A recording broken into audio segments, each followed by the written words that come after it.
Le Seigneur devait attendre et avoir la certitude de la volonté du Père en ce qui concerne sa montée à Jérusalem.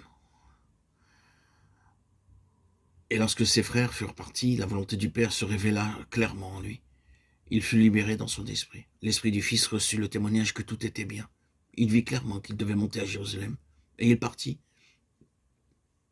Le point, c'est que le Seigneur Jésus est limité entièrement par sa réalisation avec son Père, par sa dépendance volontaire, par la loi de la vie qui veut que tout vienne de Dieu et rien de soi-même.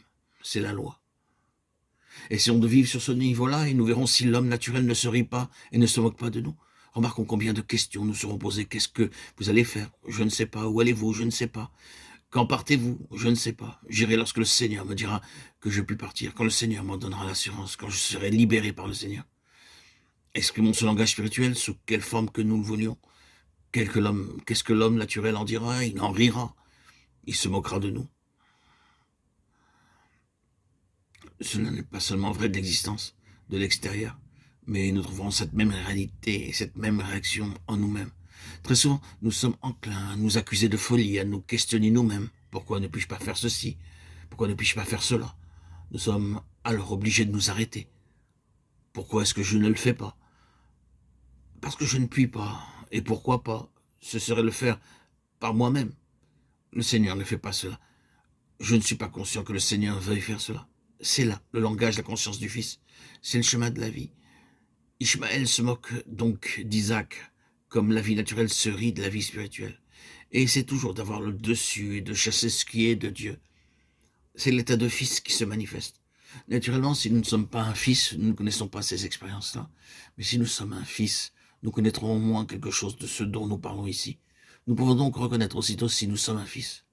Ce langage n'est pas étranger au fils, il est parfaitement intelligible, tout au moins jusqu'à un certain point.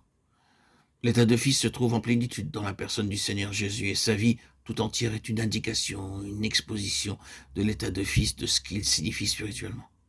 Ensuite, cet état de fils étant devenu parfait en lui, comme homme dans l'humanité qu'il avait prise sur lui, l'Esprit du Fils de Dieu vient prendre sa résidence dans l'enfant de Dieu, né de nouveau, et commence à vivre en lui cet état de fils parfait qu'est le Fils de Dieu.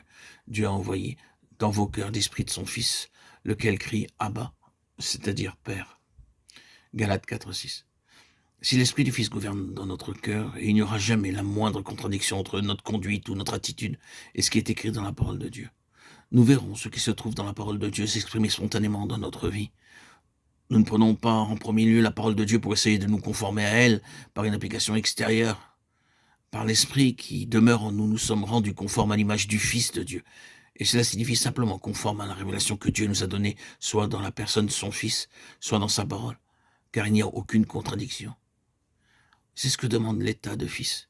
S'il y a une contradiction entre notre conduite, notre marche, notre attitude, et ce qui se trouve dans la parole de Dieu, quelque chose est intervenu pour porter atteinte à la vie, et est venu entraver l'Esprit du Fils. Quelque chose, quelque part, nous sommes sortis du vrai chemin. Et celui que nous suivons n'est pas le chemin de la vie.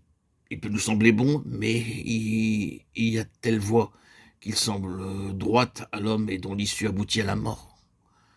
Proverbe 14:12.